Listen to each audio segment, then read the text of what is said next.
Bom dia, tudo bem? A mensagem que Deus colocou para mim hoje, ela diz assim: tudo muda muito rápido, nem sempre dá tempo de dizer adeus. Por isso, ame sem medidas.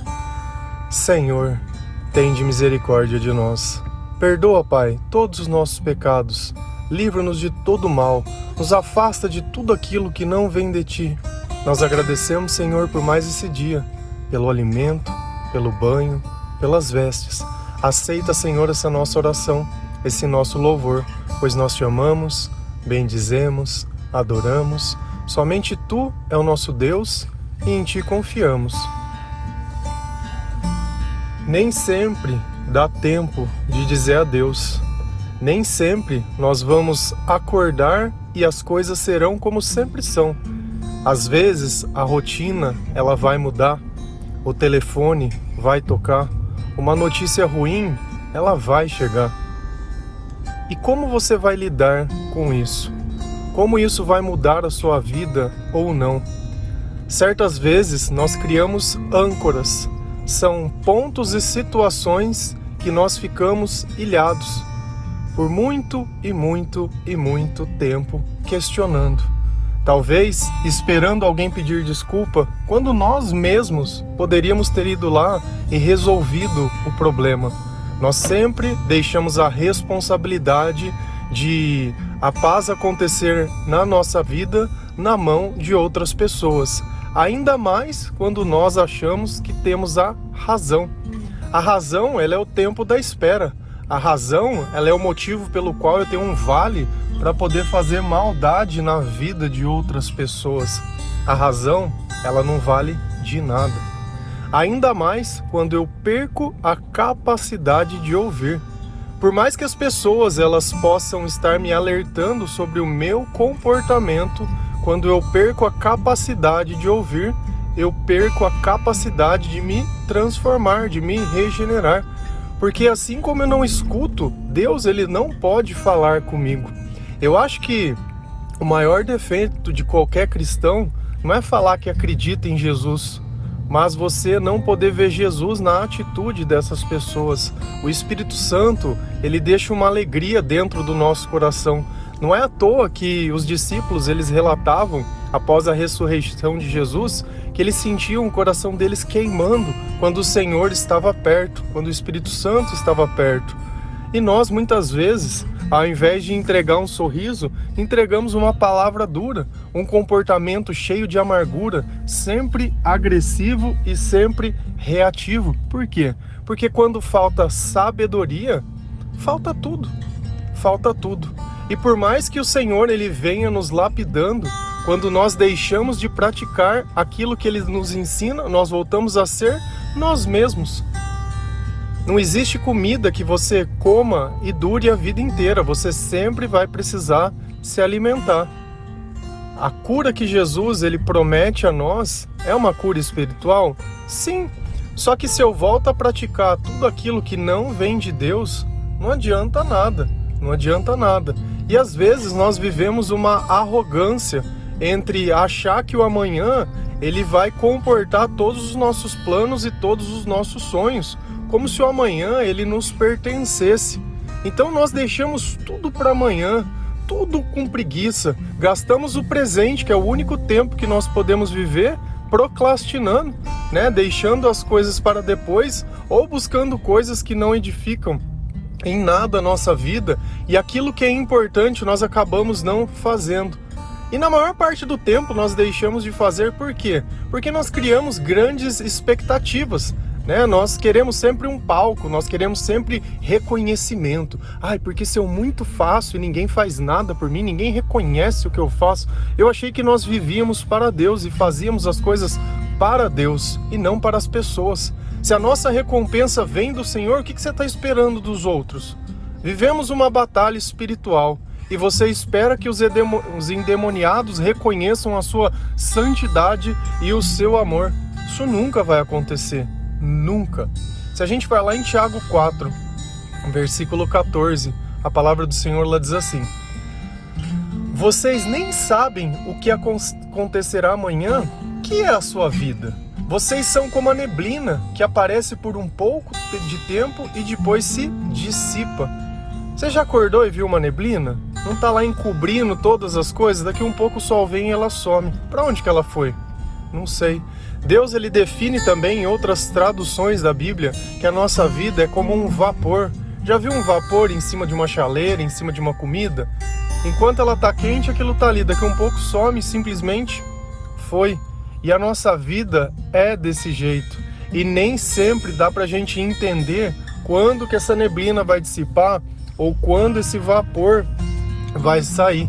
E nós vamos sempre jogando para depois a nossa salvação, né? E essa vida cheia do Espírito Santo, como se o tempo fosse nosso, né? Essa falsa sensação de que a vida é nossa é um equívoco. Porque se a vida fosse tua, por que você não realiza todos os teus sonhos? Por que você depende tanto que outras pessoas façam as coisas para que, entre aspas, você tenha um sucesso ou comodidade? Se você depende de alguém, a vida não é sua. E a nossa dependência é do Senhor. Ainda que você tenha uma dependência financeira, emocionalmente você vai ficar dependente de alguém. E aí? Troca-se a dependência, mas não muda o fato. A questão toda é, temos dependentes químicos, temos dependentes de outras pessoas financeiramente, temos dependentes emocionais.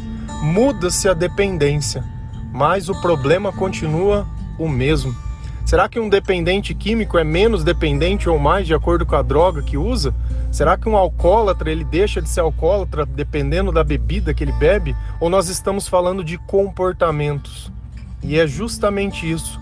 O se comportar a depender é idolatrar aquilo que não é Deus. E toda idolatria, ela arrasta sobre a nossa vida, nos dando uma falsa sensação.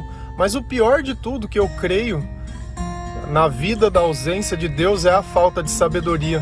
Porque quando falta sabedoria, sobra sofrimento, sobra tristeza. Nós não temos inteligência emocional para entender o que e o porquê de cada coisa. Vivemos apenas a questionar e ancorado lá naquele ponto de trás.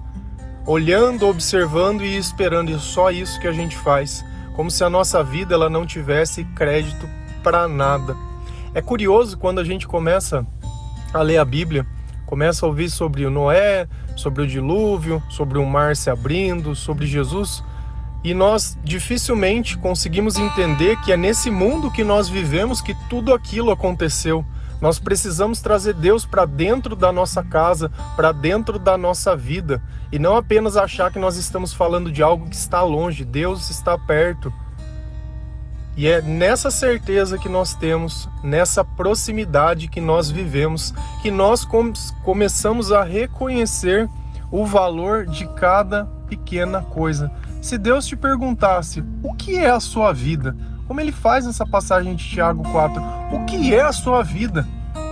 O que você vai falar para ele? Eu sou um médico. Minha vida é que eu sou um advogado. Não, eu sou um doutor. Não, eu sou um costureiro, eu sou um boleiro, eu sou um caixa. O que é a sua vida? Não, eu sou um assistente. O que é a sua vida? Eu sou divorciado. O que é a sua vida? Eu sou um ex-dependente. O que é a sua vida? Eu sou um ex-presidiário. Percebe como que nós tipificamos a nossa vida por aquilo que nós fazemos?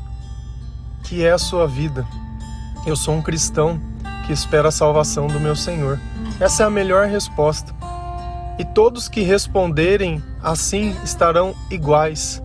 Eu não nivelo a minha vida por ter ou não ter dinheiro, porque o dinheiro daqui ninguém o leva. Quem pode garantir o amanhã por ter dinheiro ou não? De repente você acorda e está ali infartado. De repente você acorda e está ali com uma notícia ruim. O mal, ele pega a todos. Ele não escolhe a casa, ele não escolhe a profissão, ele não escolhe nada. Ele simplesmente pega quem está aceitando.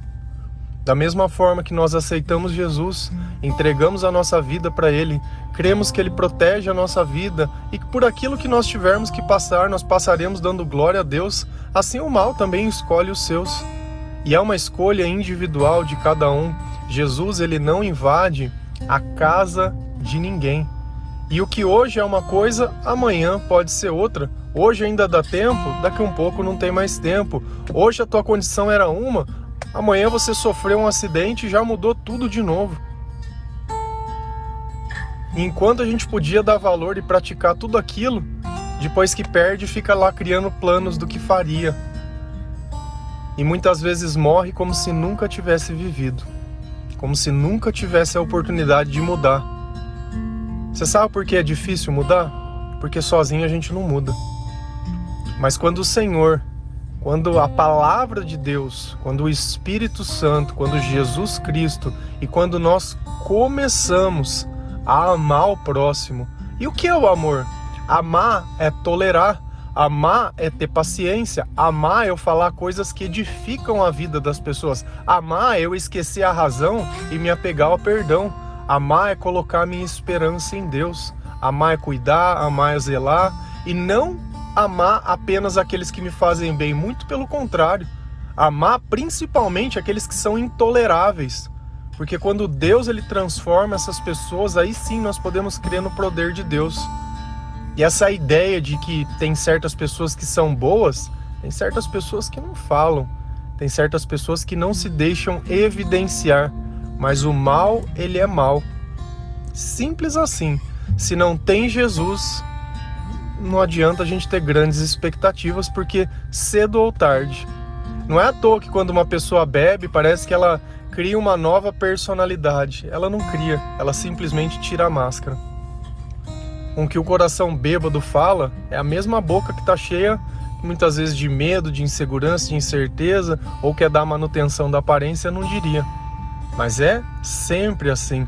E quando nós amamos, o Senhor, ele nos perdoa. Quando nós amamos, justamente, quando nós amamos sem medida, o Senhor, ele vai removendo aquele pecado e vai nos capacitando a ter uma vida mais digna. 1 Pedro 4, versículo 8. Sobretudo, amem-se sinceramente uns aos outros, porque o amor perdoa muitíssimos pecados. É praticando aquilo que Jesus ensina que conseguimos o nosso perdão, a nossa redenção, nós reconquistamos a nossa vida de volta e o mais importante, quebramos essa cadeia da dependência. Porque você vai trocar o vício. Talvez hoje você seja dependente de uma coisa, aí você para de fazer aquilo, mas você vai se tornar dependente de outra. Porque é assim, nós sempre vamos procurar algo para nos escravizar. Nós sempre vamos fugir da batalha. Porque a coragem, ela vem de Deus. Quando nós não temos Deus, nós não temos coragem. Então, quando nós amamos sinceramente, então alguém pode vir para você e dizer milhões de coisas com aquele tom de voz, sabe? Sempre bravo, sempre amargurado. Por que eu devo me importar com o tom de voz de alguém? Isso é problema dele. Se ele é incapaz de perceber o amor, problema é dele. Jesus, ele diz que pelos frutos nós conheceremos as árvores. E tem muita gente que diz, fica com Deus, que Deus isso, que Deus aquilo, mas o tom de voz não é um tom de voz de paz, não é um tom de voz de serenidade, é o tom de voz da amargura, é o tom de voz de ódio, de raiva, de inveja. E toda vez que eu tento me reposicionar e achar que quanto mais eu me impor, melhor eu fico, esquece aquilo que Jesus disse, que os humilhados serão exaltados, que os últimos serão os primeiros. Você quer lutar a sua vida? Vai acabar sozinho. E é assim que acaba mesmo, porque a solidão é a ausência de Deus. E Deus não tolera os orgulhosos, os arrogantes, Deus não tolera diversas coisas. Por quê? Porque sai fora do que Ele é e da natureza que Ele tem. E no fundo, todo mundo sabe que um dia nós vamos morrer. E quando esse amanhã chegar e quando essa neblina passar, o que será de nós? O que será daqueles que foram e deixaram saudades? Onde essas pessoas estão? O que aconteceu com elas? Quais são as promessas do Senhor? Será que eu já morro e eu vou para o céu? Será que eu desço para um purgatório e fico lá? Será que eu vou reencarnar em outra vida? O que a palavra de Deus diz sobre isso? Diz que quando Jesus não voltar a segunda vez, nós estaremos dormindo. Só dormindo. Mas existe uma promessa para após isso.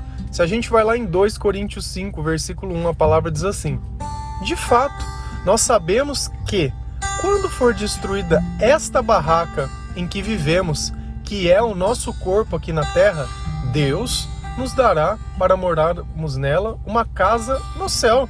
Essa casa não foi feita por mãos humanas, foi Deus quem fez e ela durará para sempre. Olha o que Paulo nos diz, que nós sabemos que essa barraca, o nosso corpo, ele vai ser destruído. Simples assim, nós vivemos aqui na terra nesse corpo e ele está pronto para ser destruído. Quando a gente vai envelhecendo, não é um processo de autodestruição do nosso corpo? Ele não vai com o tempo se consumindo, se destruindo? Isso é fato.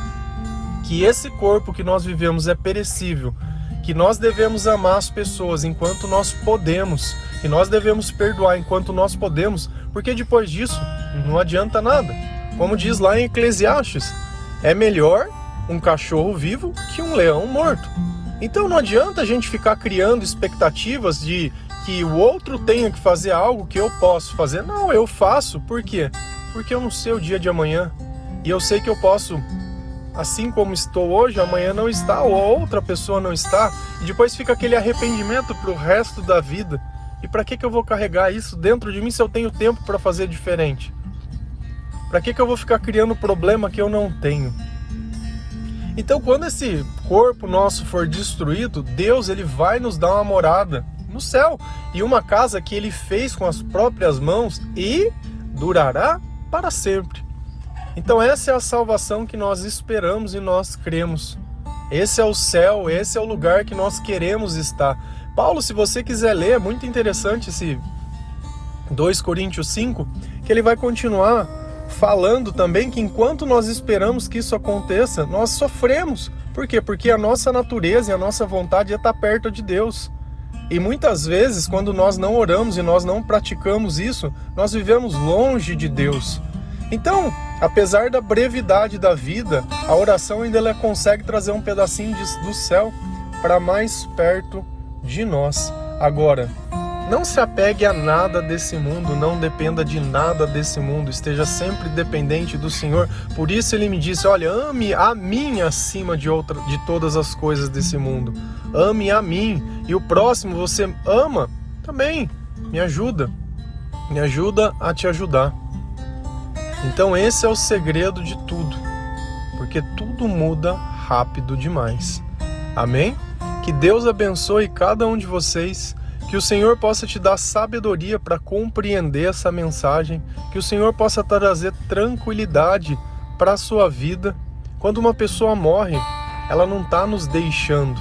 Ela cumpriu o seu propósito e retornou para aguardar a segunda vinda do Senhor. Existe uma promessa de eternidade para todos aqueles que morreram crendo em Jesus Cristo. Então cabe a nós, a mim, a você, a distribuir essas boas novas do Evangelho de Deus a todas as pessoas que nós conhecemos. Imagina você morrer, chegar no céu e não encontrar as pessoas que mais ama e questionar Jesus. Jesus, onde estão os meus? E o Senhor diz, você não anunciou o Evangelho para ninguém. Por essa razão, eles não estão aqui. Nós devemos dividir tudo aquilo que temos de bom com todos, com os bons e com os maus, com os pertos e com os longes, com os que merecem e com os que não merecem, porque assim Deus se alegra conosco. Amém? Deus abençoe cada um de vocês. Feliz a nação cujo Deus é o Senhor. Um bom dia.